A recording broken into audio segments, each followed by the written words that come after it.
Yang pertama kali masalah nasionalisme saya ya, rasa kebanggaan saya terhadap Indonesia itu ternodai oleh sikap-sikap beberapa habaib, tidak semua habaib. Saya punya banyak teman habaib juga yang sampai sekarang masih silaturahim, tapi ada beberapa habaib yang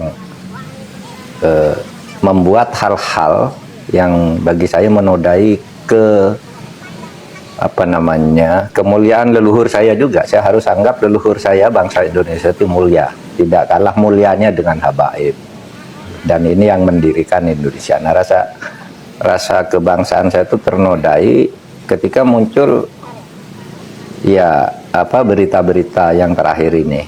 Saya ingin katakan dulu Kiai ya, bahwa bagi saya sendiri, berdasar histori masuknya habaib yang baik yang masuk baru abad ke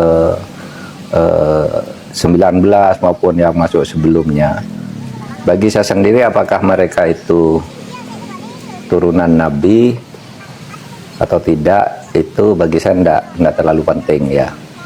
Baklawi kalau bagi saya bukan gitu ya, bukan turunan Nabi, karena dari filologi jelas ya, kemudian dari histori jelas, kemudian juga DNA yang terakhir itu yang sudah ini.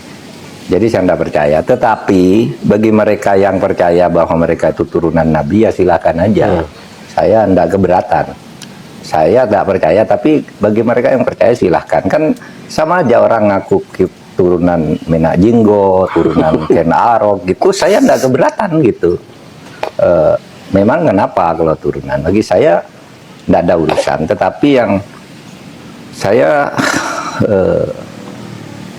kemudian tersinggung dari itu ketika peran ulama-ulama Indonesia dan para pejuang Indonesia itu diremehkan. Misalnya cerita bahwa proklamasi kemerdekaan Mei 17 Agustus itu karena bisikan Habib tertentu kepada Bung Karno, itu kan tidak pernah ada dalam cerita itu. Semua yang menulis selama ini, Bung Karno pulang dari Dalat dijanjikan kemerdekaan, lalu terjadi sini tarik menarik antara pejuang. Yang satu ingin merdeka secepatnya, yang satu menunda sesuai dengan persetujuan Jepang. Sampai Bung Karno diculik. Tanggal 16 itu diculik, tidak ketemu Habib. Diculik oleh pemuda itu, tidak ketemu Habib siapa, diculik, dibawa ke Rengas Dengklok. Pokoknya merdeka sekarang, kata Bung Karno ntar dulu, gitu.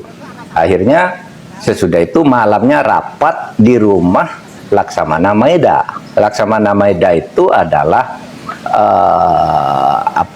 Dandim lah, Dandim kota Batavia, tapi angkatan laut kan, karena di Batavia, Dandim Batavia kalau itu.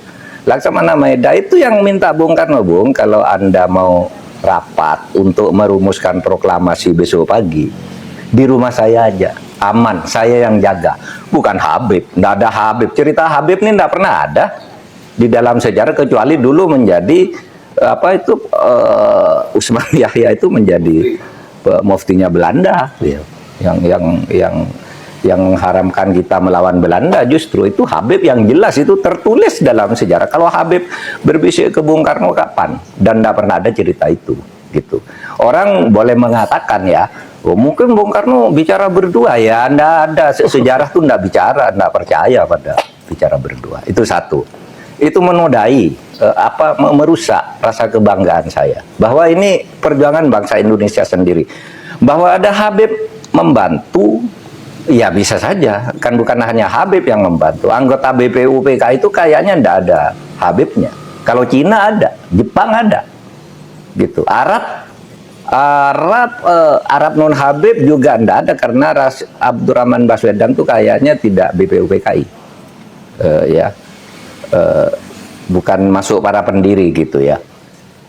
Nah, kok sekarang lalu Habib, lalu para pejuang dihabibkan semua kan, di Ponegoro, siapa lagi? Imam Bonjol.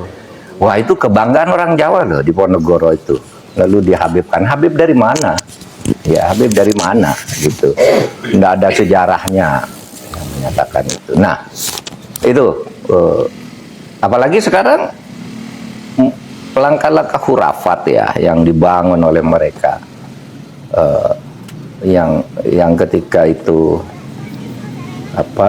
muncul gitu, kita nganggap kan itu seperti dongeng bukan buat seperti wahyu. Masa malaikat katanya diusir, malaikat dikirimi surat, ini apa ini, saya bilang. Jadi agama tuh menjadi dongeng akhirnya. Saya percaya pada mukjizat, pada karomah, tapi enggak kayak gitu juga gitu, yang cerita-cerita Habib. Nah, ketika ini muncul kan Rhoma Irama dituding-tuding oleh seorang Habib. Rhoma Irama, kamu fitnah, tunjukkan siapa yang bilang gitu.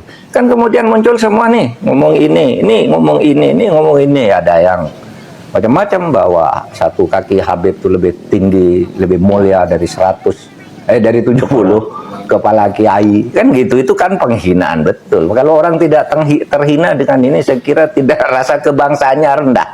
Karena itu dinyatakan, harusnya ditegur lah oleh kelompok habaibnya sendiri. Ada yang bilang juga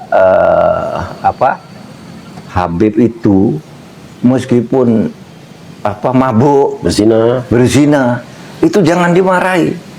Karena kalau Habib itu pasti masuk surga. Aduh, dari mana? Nah kalau gitu, dan ini tidak ada yang menjawab bahwa ini tidak benar gitu. Tidak ada Habib yang menjawab gitu, bahwa ini loh yang dikatakan. Kan tidak ada tuh yang menjawab. Hanya berkekeh aja bahwa Habib itu berperan di Indonesia, Habib itu wali, Habib macam-macam gitu. Nah oleh sebab itu, bagi saya ya silahkan, Anda keturunan Ba'lawi gitu kan, ya silahkan. Saya keturunan Mahmudin gitu, ya kan sama aja. Anda keturunan Minak Jinggo, tidak apa-apa, Minak Jinggo juga. Bagi saya sama aja Minak Jinggo atau Ba'lawi gitu, Kenarok gitu. Artinya mereka ini mempunyai kedudukan yang sama di depan hukum dan pemerintahan. Nah, yang khurafat-khurafat itu menurut saya harus diakhiri sekarang.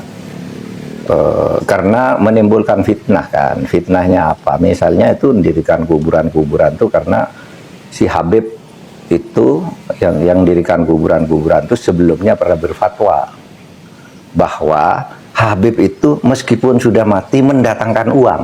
Dan gitu kan. Itu kan fatwanya waktu itu agar orang menyembah. Lah, kok ujung-ujungnya lalu membuat kuburan agar orang bersedekah di situ? Kan tidak benar.